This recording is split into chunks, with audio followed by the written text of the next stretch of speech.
사도행전 6장 말씀을 보겠습니다. 1절부터 읽겠습니다. 그때의 제자가 더 많아졌는데 헬라파 유대인들이 자기의 과부들이 그 매일 구제에 빠짐으로 히브리파 사람을 원망한데 12사도가 모든 제자를 불러 이르되 우리가 하나님의 말씀을 제쳐놓고 공개를 일삼는 것이 마땅치 아니하니 형제들아 너희 가운데서 성령과 지혜가 충만하여 칭찬 듣는 사람 7을 택하라. 우리가 이 일을 저희에게 맡기고 우리는 기도하는 것과 말씀 전하는 것을 전무하리라 하니 온 무리가 이 말을 기뻐하여 믿음과 성령이 충만한 사람 스데반과 또 빌립과 브로고로와 니가노로와 디몬과 바메나와 유대교에 입교한 안디옥 사람 니골라를 택하여 사도들 앞에 세우니 사도들이 기도하고 그들에게 안수하니라. 하나님의 말씀이 점점 왕성하여 예루살렘에 있는 제자들의 수가 더 심히 많아지고 허다한 제사장의 무리도 이 도에 복종하니라. 7절 말씀까지만 읽겠습니다. 오늘은 이제 이 초대 예루살렘 교회가 구원받는 사람들이 많아졌는데 이 헬라파 유대인들이, 그러니까 헬라어를 쓰는 유대인들이 히브리파 사람들을 원망을 하게 됐습니다. 그 원망하는 이유가 헬라어를 쓰는 유대인들의 과부들이 그 구제에서 제외됨으로 히브리파 사람들을 원망하게 된 거죠. 자, 우리가 성경을 보면 사도행전 2장에 보면 그때 구원받는 사람들이 이제 굉장히 많이 일어났는데 그 구원받은 사람들이 다 함께 있어 모든 물건을 서로 통용하더라. 물건을 서로 통용하더라. 또 믿는 사람들이 자기 재산과 소유를 팔아서 각 사람의 필요를 따라 나누어 주더라. 그러니까 이제 이 초창기에 물건을 서로 통용하고 재산과 소유를 팔아서 각 사람의 필요를 따라서 이제 특히 가난한 사람들에게는 많이 가겠죠. 그래서 이렇게 필요를 따라서 물건들을 나누어 주고 했습니다. 근데 이제 5장 14절을 보면 믿고 죽게 나오는 자가 더 많으니 남녀의 큰 무리더라. 근데 계속 구원받는 사람들이 많이 생기는 거예요. 그 다음에 이제 오늘 읽었던 6장 1절에 그때의 제자가 더 많아졌는데 했으니까 이제 기하급수적으로 계속해서 사람들이 많이 구원을 받고 교회에 더해지게 됐단 말이에요. 그러다가 보니까 이 구제하는 일들이 사람이 많아지니까 구제하는 일들이 더 많아졌을 거 아니에요. 그리고 사람들이 집을 팔거나 밭을 팔거나 해서 그 돈을 사도들 앞에 가지고 오면 그 사도들은 그 돈을 모아가지고 가난한 사람들을 구제하는 일들에 그 돈을 사용했단 말이에요. 근데 구원받는 사람들이 점점 많아지니까 연보하는 사람도 많아지고 그 다음에 구제받아야 할 가난한 사람도 많아지게 될 거 아니에요. 근데 이제 어떤 연고인지는 모르지만 이렇게 구제를 하는 동안에 빠진 사람이 생긴 거예요. 근데 유독 그 빠진 사람들이 헬라어를 하는 유대인들이 구제에서 자꾸 제외되는 거예요. 이 헬라어를 하는 유대인들은 물론 아브라함의 후손들이지만 다 지금 가나안 땅에 모여 살았던 것이 아니라 헬라 지배하에 또는 로마 지배하에 있는 동안에 유대인들 중에서 많은 유대인들이 이렇게 뿔뿔이 흩어져서 이제 외국에서 생활하게 됐단 말이에요. 뭐 소아시아나 그리스 쪽으로 이렇게 흩어져서 이제 이민 생활을 하게 된 거죠. 그러니까 그 사람들은 유대인이지만 거기서 태어나서 그 통용어를 쓰다가 보니까 그 당시에는 로마 지배하에 있었지만 문화는 헬라 문화, 그리스 문화를 많이 통용됐단 말이에요. 그리스 문화가. 그래서 그 당시에 많은 나라가 로마어도 쓰지만 거의 대부분 헬라어를 썼다는 거죠. 그리고 이 사람들은 유대인이지만 헬라어를 모어로 쓰는 유대인들이에요. 그리고 이제 본토 가나안 땅에 사는 유대인들은 그 사람들은 본토에 사는 유대인들이니까 히브리어를 썼겠죠. 히브리어. 또 물론 예수님 시대 때는 뭐 아람어도 많이 썼다고 하더라고요. 근데 히브리파니까 그러면 히브리어를 쓰는 유대인, 헬라어를 쓰는 유대인 해서 이제 언어가 다른 거예요. 근데 이제 이 사람들이 구원을 받아가지고 교회에 더하다가 보니까 이제 헬라파 유대인이라는 단어가 생겨버린 거죠.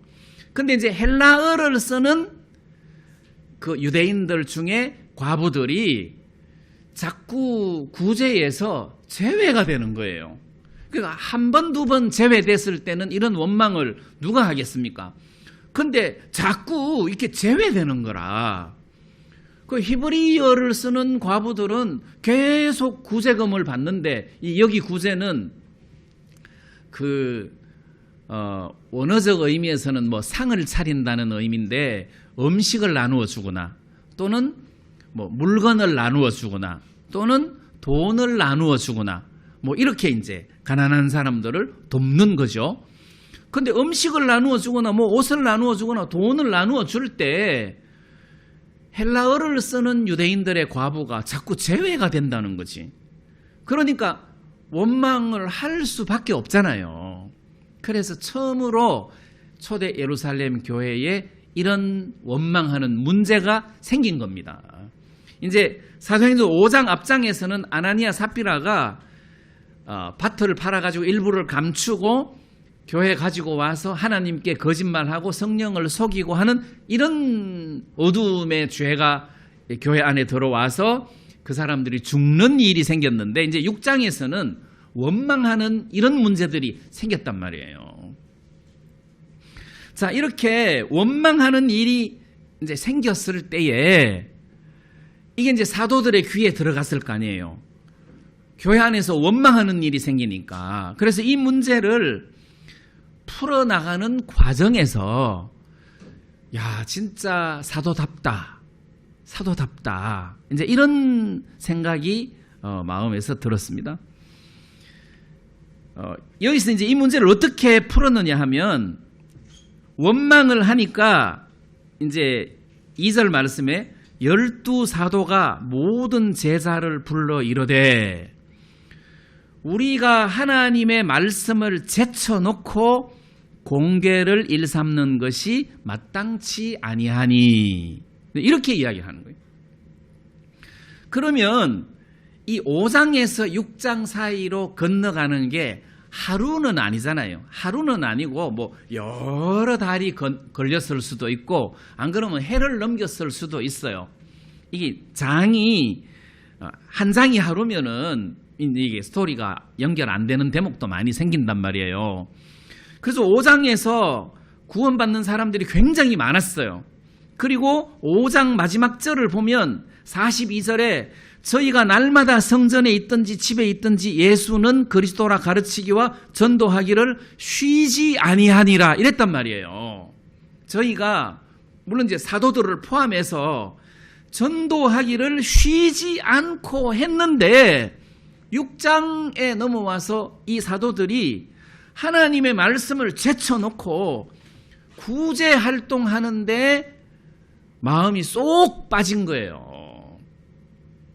여기서 우리가 하나님의 말씀을 제쳐놓고 이 제쳐놓는다는 말은 이게 원어적인 의미로는 길들여진다는 뜻이에요. 길들여진다 또는 종이 된다, 놓는다 이런 의미예요.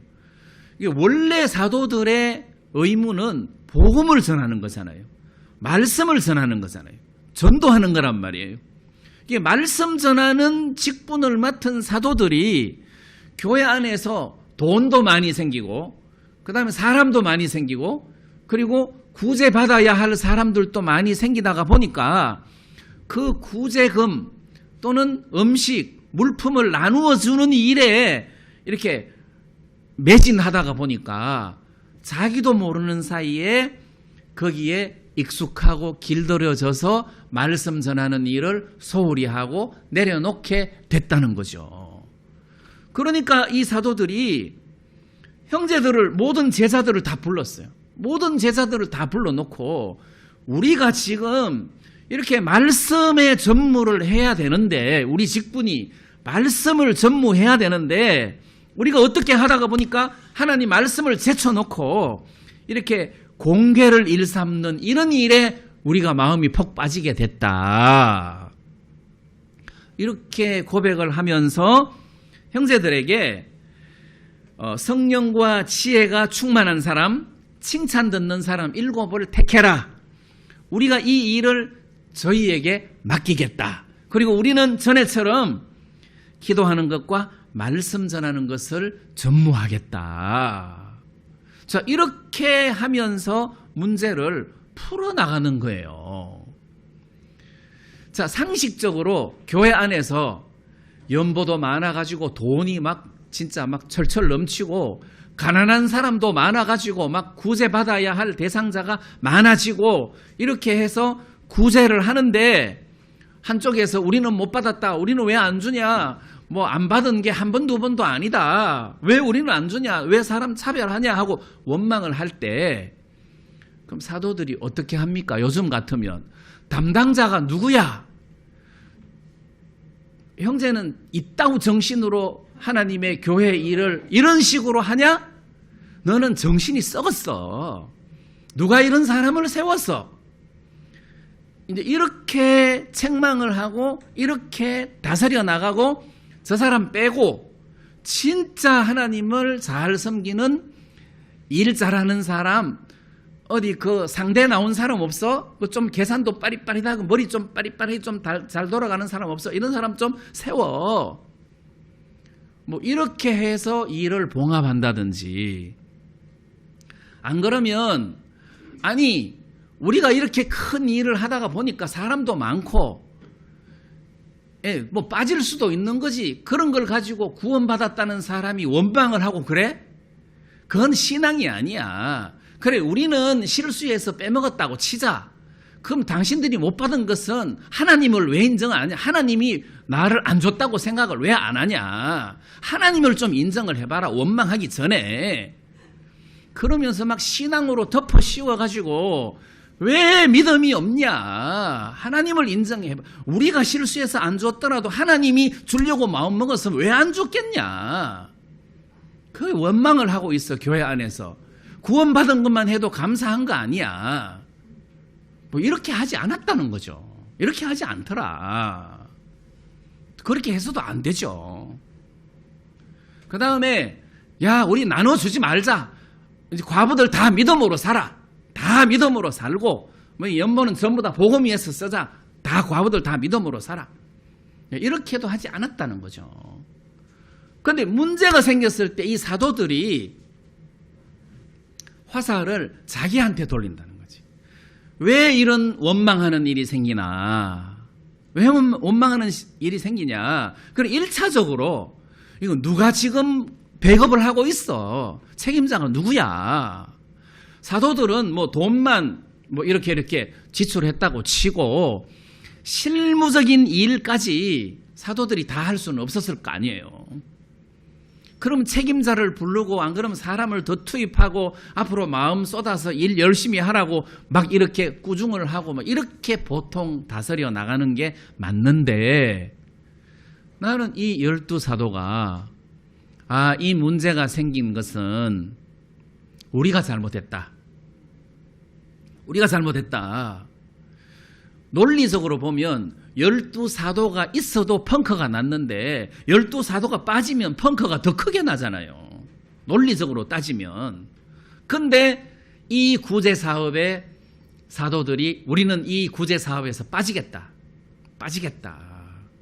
우리는 하나님의 말씀 전하는 것과 기도하는 일에 전무하겠다. 자, 이렇게 해결책을 내놓는 거예요.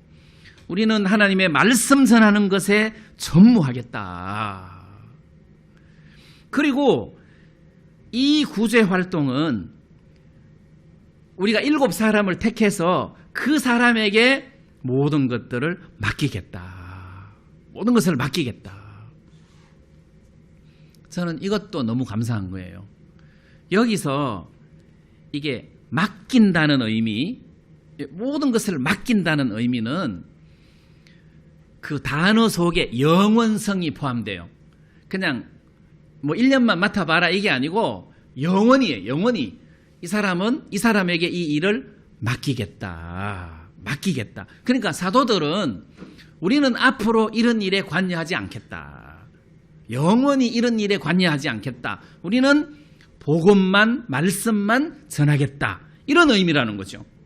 그러니까 사도들의 마음이 어떤 구제가 중요합니다. 그 시대에 구제가 굉장히 중요하고 돈을 만지는 것이 굉장히 중요한데 우리는 이 일에 손을 떼겠다. 우리는 말씀 전하는 일에만 전무하겠다.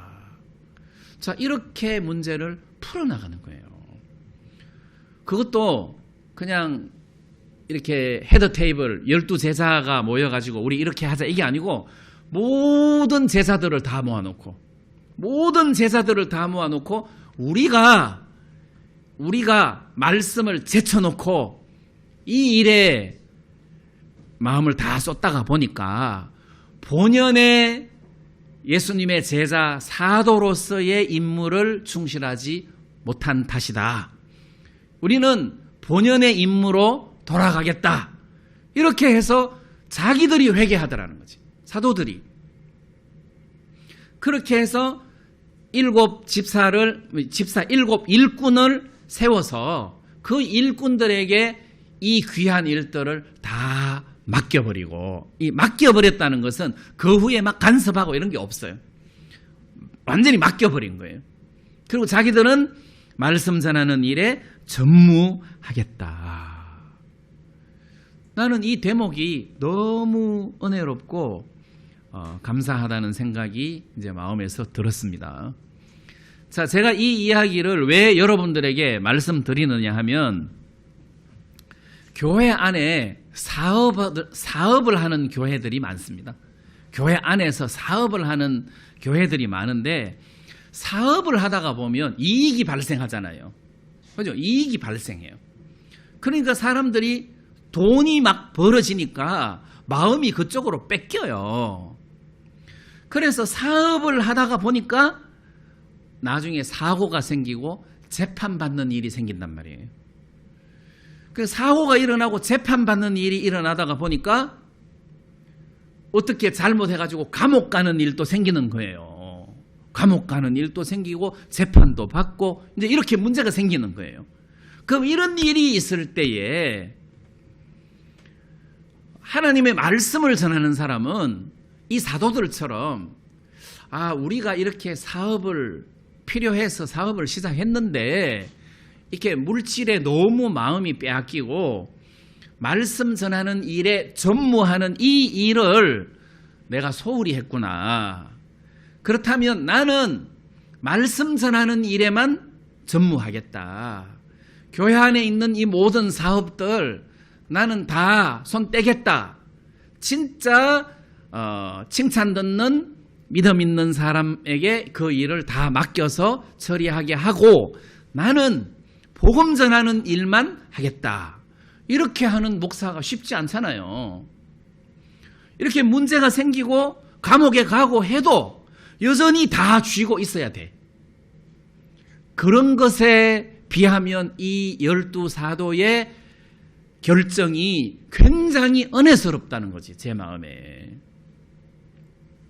그리고 예를 들어서 교회 안에서 학교를 하거나 병원을 세우는 교회가 많아요.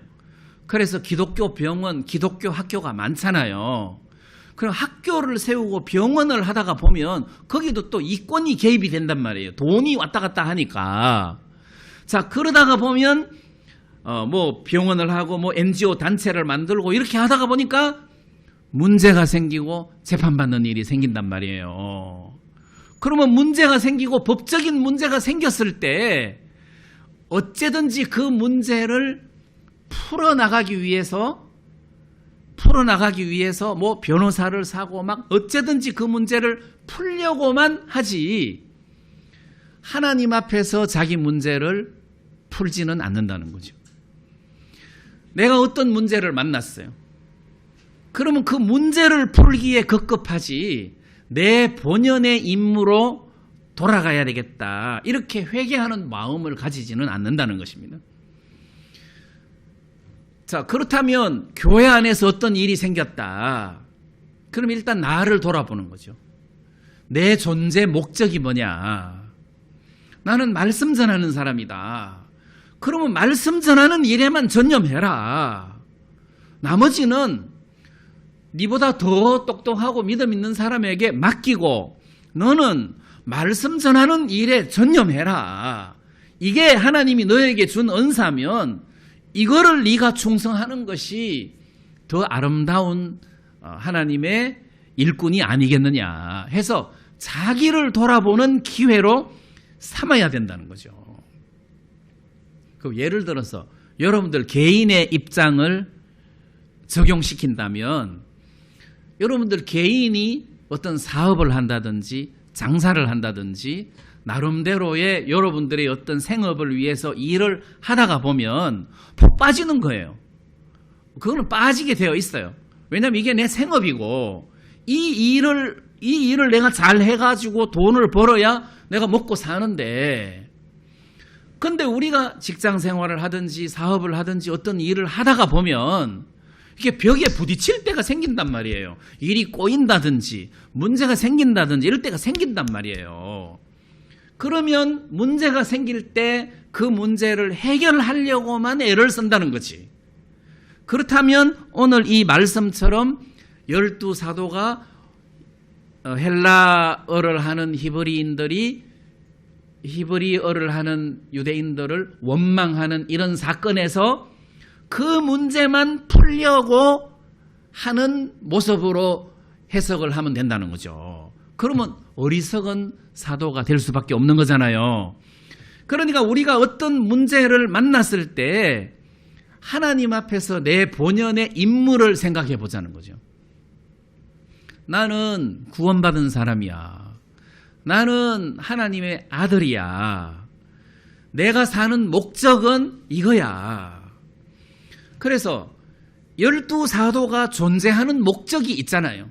하나님이 그들에게 성령을 주시고 사도의 직분을 주시고 권능과 능력을 주어서 그리스도를 많은 사람들에게 증거하는 그런 일들을 부탁했는데 그거를 외면하고 어떤 돈 버는 일이나 구제하는 일에 몰두한다면 본연의 임무에서 벗어난 꼴이 되잖아요.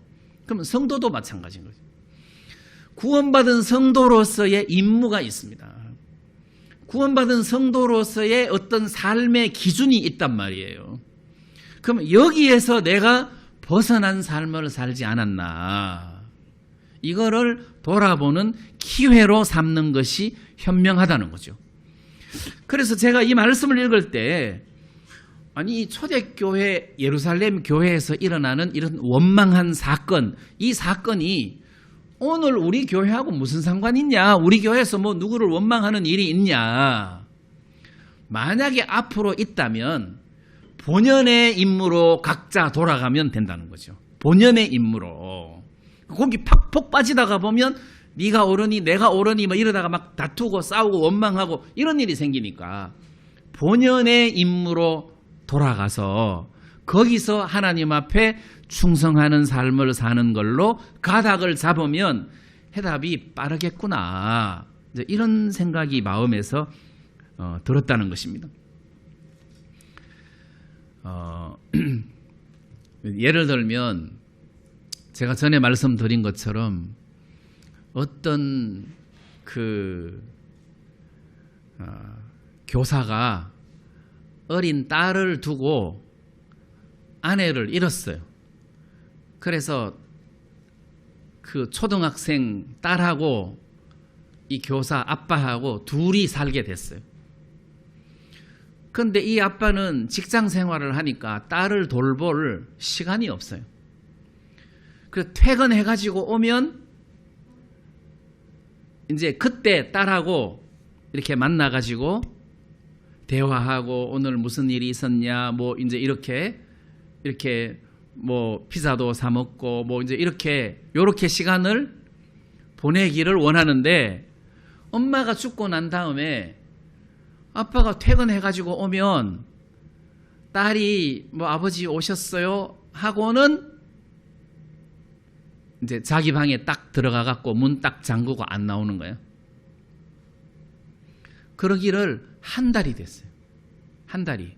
그러니까 이 아버지는 딸에게 좀 잘해주고 싶은데 딸하고 이야기도 하고 싶고 뭐 딸이 학교 생활 잘하는지도 물어보고 싶고 뭐 숙제도 봐주고 싶고 딸하고 좀 이렇게 스킨십도 하고 싶고, 그런데 아버지 오셨어요 하고는 딱 지방에 들어가서 문 딱 잠그고 안 나오는 거예요. 근데 한 달 뒤에 크리스마스가 됐는데 벙어리 장갑을 짜가지고 온 거야, 아버지한테. 아버지 추울까봐 벙어리 장갑. 그럼 너 이 벙어리 장갑 짜느라고 저녁마다 문 잠그고 밖에 안 나온 거야? 이제 서프라이즈. 그러려고 이제 안 나왔다는 거지. 그럼 이 아버지는 막 억장이 무너지는 거야. 그 한 달 동안 아버지는 내가 뭐 잘못했나, 뭐 어머니를 이런 슬픔에서 못 벗어난 건가, 오만 생각과 걱정을 하면서 한 달을 지냈는데, 아버지가 봤을 때는 세상에 이 벙어리 장갑 이거 사면 시장에서 뭐 10,000원만 줘도 살 수 있는 건데 이거 짜느라고 한 달을 그렇게 교제 없이 지냈다고 생각하니까 억장이 무너지는 거예요. 그래서 제가 어떤 때는 내가 하나님의 일을 한답시고 열심히 구제 사업을 하고 막 열심히 하나님의 일을 한다고 하는데 하나님이 나에게 바라는 것은 그게 아닌 경우도 있단 말이에요. 그 애 편에서는 지금 아버지에게 최고의 선물을 한다고 하는 행동인데 아버지 편에서 보면 그게 아니라는 거죠. 그러니까 내 삶 속에서 어떤 문제가 찾아왔을 때 일단 생각을 하자는 거지. 그 문제만 풀려고 애를 쓸 것이 아니라 일단 생각을 하자는 거죠. 하나님 앞에서 내 본연의 문제가 뭐냐 해서 하나님 앞에서 자기 본연의 인물을 찾아가고 그 앞에서 자기 모습을 발견하는 것이 가장 빠른 해결책이다. 그게 가장 큰 지혜다. 이제 이런 생각이 마음에서 좀 들었습니다. 자, 그런데 이렇게 사도들이 결정을 하고 17 일꾼을 세워서 이런 문제들을 맡기고 이렇게 해결하자 했을 때 이 제자들이 전부 다 반응이 굉장히 기뻐했다는 거죠. 예? 요즘 같으면은 아닙니다. 이런 돈이 관계된 건데, 이런 그에게 물질이 관계된 일인데 사도들 중에서 그래도 한 2분은 관여해야 되지 않겠습니까? 이렇게 안 했다는 거죠. 그렇게 안 하고 사도들이 하는 결정에 이 사람들이 굉장히 기뻐하더라는 거예요. 굉장히 기뻐하더라. 그런데 이제 결과는 더 재미있잖아요. 결과는 6장 7절에 나오는데 하나님의 말씀이 점점 왕성하여 예루살렘에 있는 제자의 수가 더 심히 많아지고 허다한 제사장의 무리도 이 도에 복종하니라. 자, 하나님의 말씀이 점점 왕성하여 이 말은 점점 커졌다 또는 점점 이렇게 퍼져나갔다 이런 의미예요. 또는 자랐다. 이제 넓게 이제 퍼져나가는 거죠. 하나님 말씀에 전무하다가 보니까 하나님 말씀이 점점 넓게 퍼져나갔다. 자, 그러다가 보니까 예루살렘에 있는 제자의 수가 더 심히 많아지고 굉장히 많아졌다는 소리예요. 구원받는 사람이 훨씬 더 많아졌다. 그리고 허다한 제사장의 무리도 이 도에 복종하니라. 이 제사장의 무리는, 이 제사장들은 나쁜 말로 말하면 그 당시 유대교의 기득권자들이잖아요. 부자들이에요. 그리고 이 제사장들은 거의 사두개파들이 많아요. 사두개파들은 천사도 없고 부활도 없다고 믿는 사람들이에요. 그래, 이런 사람들이 예수님이 십자가에 죽고 3일 만에 부활하셨다는 사도들의 메시지를 듣고 예수를 믿게 됐다는 소리잖아요. 하나님의 능력이죠. 근데 한두 명의 제사장이 구원받은 것이 아니고 허다한 제사장의 무리도 이 도에 복종하니라. 그러니까 자기들이 가지고 있던 그런 고정관념을 다 깨고 사도들이 전하는 복음의 메시지를 그대로 순종하여 받아들였다는 뜻이잖아요. 구원받았다는 뜻이잖아요. 그래서 사도들의 결정에 많은 형제들이 기뻐하고, 그리고 결과적으로 더 많은 사람들이 구원받는 이런 놀라운 역사들이 일어나더라. 자, 그래서 우리가 어떤 문제를 만날 때 이 문제를 이렇게 풀어나가는 것이 현명하고 영적이다. 문제를 풀어나가는 어떤 방법, 이거를 우리가 사도행전 6장에서 배운다는 거죠. 자, 그래서 우리가 어려운 일을 만날 때 그 어려움을 풀려고만 하지 말고 한번 생각을 해보자는 거지. 하나님 앞에서 내가 하나님 앞에서 어떻게 사나를 생각해보고 그쪽으로 가닥을 잡아서 문제를 풀면 가장 빠른 해결책이다. 자, 이런 말씀을 여러분들에게 좀 드리고 싶었습니다. 3절 말씀을 보면, 형제들아 너희 가운데서 성령과 지혜가 충만하여 칭찬 듣는 사람 7을 택하라. 우리가 이 일을 저희에게 맡기고. 자, 여기서 이 큰 직분, 가난한 사람을 돕는 이 봉사의 직분을 7 일꾼들에게 세워서 맡긴다는 것이 사실 그 직분이 굉장히 크고 귀한 직분이거든요. 그런데 이런 직분을 맡길 때 7을 택해라. 그런데 어떤 사람을 택할 것인가?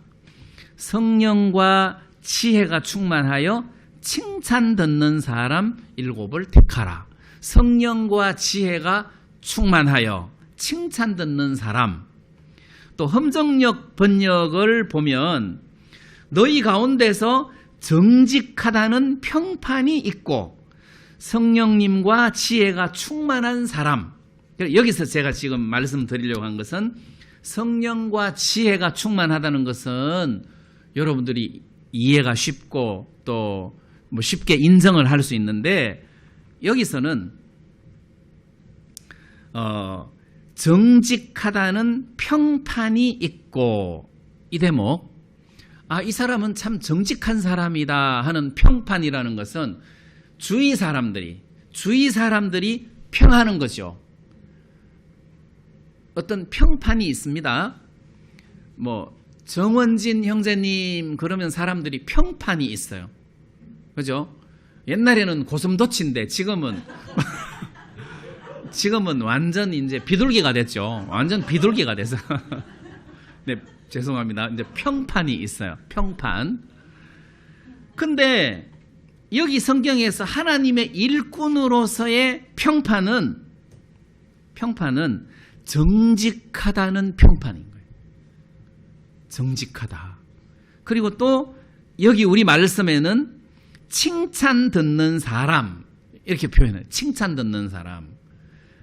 제가 여기서 이제 다른 말씀을 하나 더 인용을 하고 싶은데, 디모데전서 3장에 보면 감독의 직분, 그 감독의 직분의 자격을 설명을 해놨는데 그 7절에 보면 외인에게서도 선한 증거를 얻은 자라야 할지니 비방과 마귀의 올무에 빠질까 염려하라.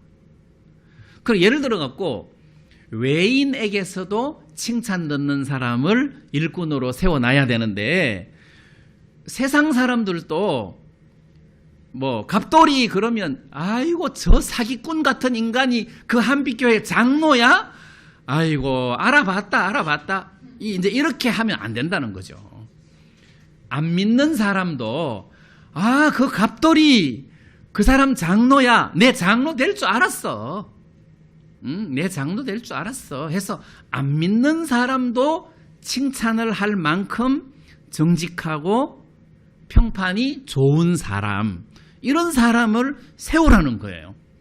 그 제가 말씀드리려고 하는 것은 구원받은 사람은 이렇게 살아야 된다는 거지. 꼭 감독이 아니라도. 구원받은 사람은 안 믿는 사람이 봤을 때도 그래 저 사람 참 구원받은 사람답다 이렇게 살아야 된다는 거죠.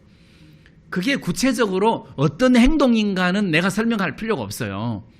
안 믿는 사람도 과연 저 사람은 다르다, 이런 삶이 구원받은 사람으로서 합당한 삶이라는 겁니다.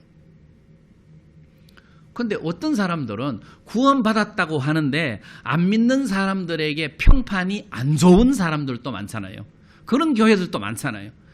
저것들은 구원받았다 하는 것들이 하는 짓을 보면 내가 구원 안 받고 싶다, 이런 데도 있단 말이에요. 그러면 안 된다는 거지. 그래서 일꾼을 세울 때 칭찬 듣는 사람, 안 믿는 사람에게서도 칭찬 듣는 평판이 좋은 사람을 일꾼으로 세우는 것이 합당하다. 그럼 우리도 안 믿는 사람들이 봤을 때도 저 사람은 다르다 하고 칭찬 들을 만한 행동이 적합하다는 거죠. 우리 강영재님 옛날에 직장 생활할 때 거지가 찾아오면 발로 주 차가지고 넘어뜨렸다 하잖아요. 다시는 찾아오지 말라고. 고슴도치 형님이죠. 고슴도치. 발로 주 차버렸다 하잖아요. 그런데 얼마 전에는 편의점에서 빵하고 우유를 사갖고 나오는데 어떤 분이 쓰레기통을 뒤지더라는 거지. 그래서 이거 드실랍니까? 그러니까 먹겠다고, 당연히 먹겠다고 하죠.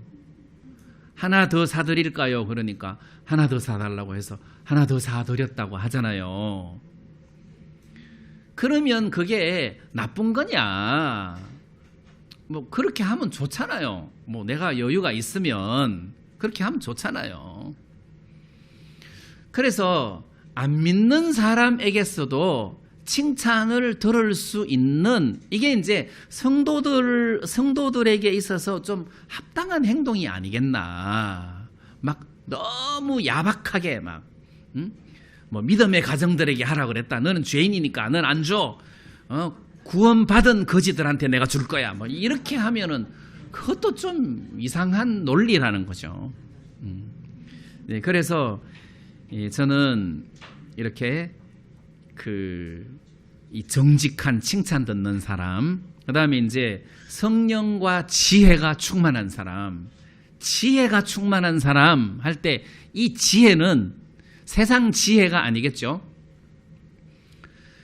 성경에 보면 여호와를 경외하는 것이 지혜의 근본이다 했으니까 진짜 하나님을 경외하는 사람은, 하나님의 말씀을 가까이 하는 사람은 그 말씀이 잣대가 되니까 지혜로울 수밖에 없을 거 아니에요. 하나님의 말씀이 그 마음속에 가득한 사람은 그 사람 지혜로운 사람 아니겠습니까? 이 7 집사를 세웠는데 그 중에 스데반이 있었습니다. 스데반이 그 뒤에 이렇게 말씀 전하고 최초의 순교자로 그 사건이 기록되는 것을 보면 스데반이 말씀을 전하는데 구약 성경을 완전히 통달하고 있어요. 구약 스토리를 아주 자세하게 알고 있고 그 요점 정리를 아주 정확하게 아주 간략하게 잘 요점 정리를 해서 메시지를 전하는 것을 보면 이 사람은 하나님 말씀에 능통한 사람이에요. 그러니까 지혜로울 수밖에 없잖아요. 자, 우리가 성령이 충만하고 지혜가 충만한 이런 사람이 되려고 애를 쓰기 전에 하나님의 말씀이 우리 속에 가득하면 그 사람이 지혜로운 사람이라. 하나님의 말씀이 그 속에 가득한 사람. 자, 이렇게 해서 이 사도행전 6장에 문제를 해결하는 방법, 그 다음에 하나님의 일꾼으로서 합당한 모양, 이제 이런 것들을 우리가 좀 살펴봤습니다. 그 다음에 제가 또 하나 말씀드리고 싶은 것이 있는데 6장 1절에 보면 그 매일 구제에 빠짐으로 할 때 이 구제 해놓고 난일 해놓고 난 외에 보면 봉사라는 다른 번역으로 봉사라고 해놨어요. 그러니까 그 매일 봉사에 빠짐으로 가난한 사람들을 돕는 이 구제 사업이 일종의 봉사라는 거죠. 봉사다. 그 다음에 2절 뒷부분에 보면 우리가 하나님의 말씀을 제쳐놓고 공궤를 일삼는 것이 마땅치 아니하니, 여기 이제 공궤는 2번 해놓고 밑에 재정출납이라고 해놨습니다. 일단 공궤, 재정출납, 봉사 이제 같은 의미죠. 그 다음에 이제 4절에 보니까 우리는 기도하는 것과 말씀 전하는 것 해놓고 말씀 앞에 3번 해놓고 난 외에 새로 번역을 해놨는데 헬라어로 말씀의 봉사를 이렇게 했단 말이에요. 다시 말하면 우리가 기도하고 말씀 전하는 것에 전무하리라 할 때 이 말씀 전하는 것이 말씀의 봉사다, 이런 의미예요. 자, 이 말씀을 제가 드리는 이유는 재정출납, 그 다음에 가난한 사람을 음식으로, 돈으로, 물건으로 돕는 봉사도 봉사고, 그 다음에 말씀을 전하는 봉사도 봉사인데 말씀 전하는 사람이 재정출납하는 보다 계급이 높다, 이런 거는 성경에 없는 일이라는 거죠. 다 봉사직이에요. 하나님의 말씀을 전하는 사람, 목사겠죠. 요즘 말하면 목사가 하나님의 말씀을 전하는데 이건 일종의 봉사예요. 그러면 방송 일을 맡은 사람이 방송 일로 영상 선교를 한다, 그것도 일종의 봉사고, 안 그러면 음식을 준비하는 자매님들이 음식으로 형제 자매들을 대접한다, 그것도 일종의 봉사고, 가난한 사람들을 물질로 돕는다, 그것도 봉사고, 다 봉사라는 거예요. 이게 똑같은 봉사의 위치로 봐야지 어느 것이 어느 것보다 이게 계급이 높기 때문에 복종해야 돼, 이런 개념이 교회 안에서는 없다는 거예요. 하나님의 사도로서 하나님의 말씀을 전하는 것도 일종의 봉사직이다, 봉사다. 그것은 하나님이 이런 어떤 은사들을 주어서 교회를 섬기도록, 교회들을 봉사하게 해서 교회를 세워나가게 한 것이기 때문에 여기서는 아무리 읽어도 계급을 찾아볼 수는 없는 거예요. 이것도 다 봉사의 일이다.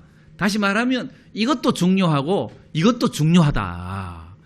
이 사람도 귀하게 여겨야 되고 이 사람도 귀하게 여겨야 되는 거다.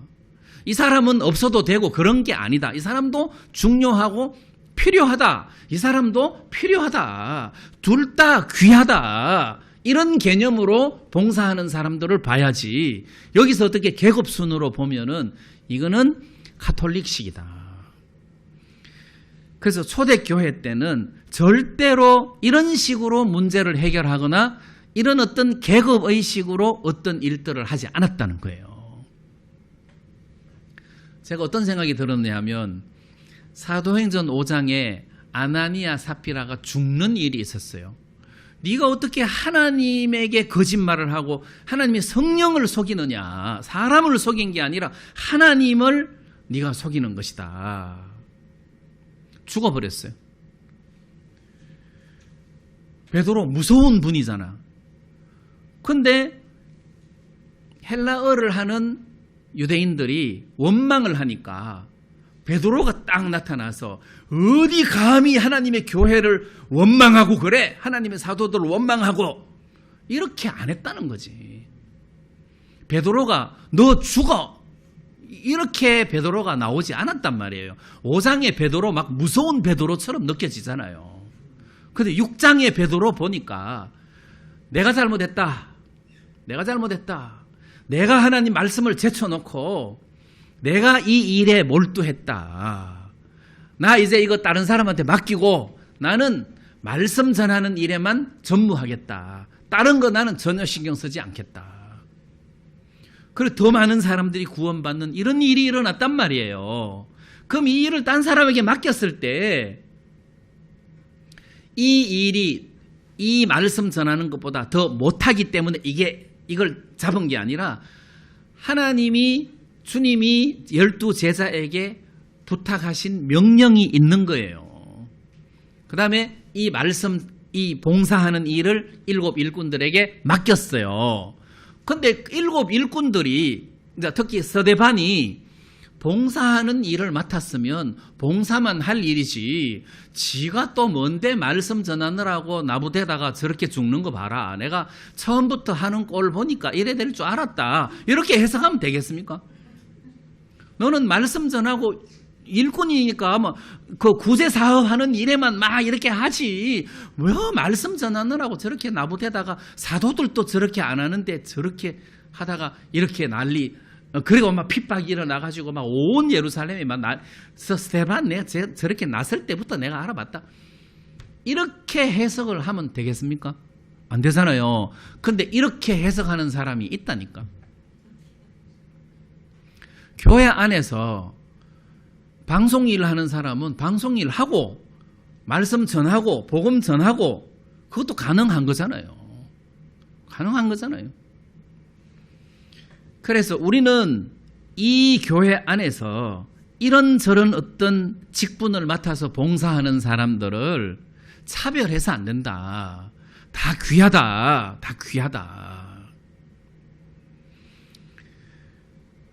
교회 안에 자매님들이 이제 많은데 자매님들이라고 해서 이렇게 무시하거나 업신여겨서는 안 된다. 성경에 보니까 여자들도 일 많이 하더라고요. 그래서 어느 누구도 차별을 해서는 안 된다. 이제 이런 말씀을 여러분들에게 좀 드리고 싶고, 그 다음에 이 사도행전 6장에서 사도들이 이렇게 이제 말씀 전하는 일에 전무하리라 이거를 선언하기 전에 우리가 잘못했다.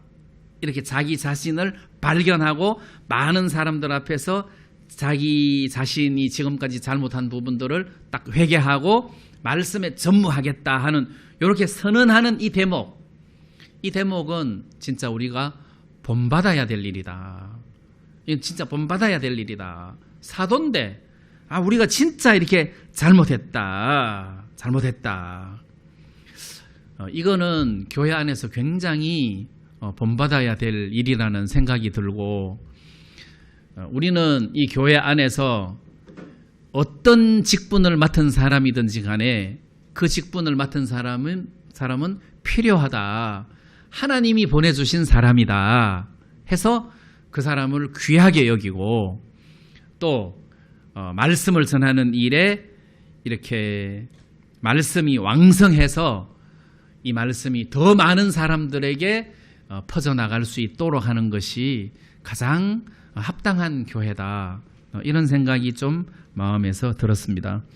여러분들이 교회 안에서 자신을 돌아보고 또 하나님 말씀을 하나님 말씀에 이렇게 집착하는 이런 삶을 살았으면 좋겠습니다. 오늘 말씀 여기까지 드리겠습니다. 우리 다 같이 찬송 한 장 부르겠습니다.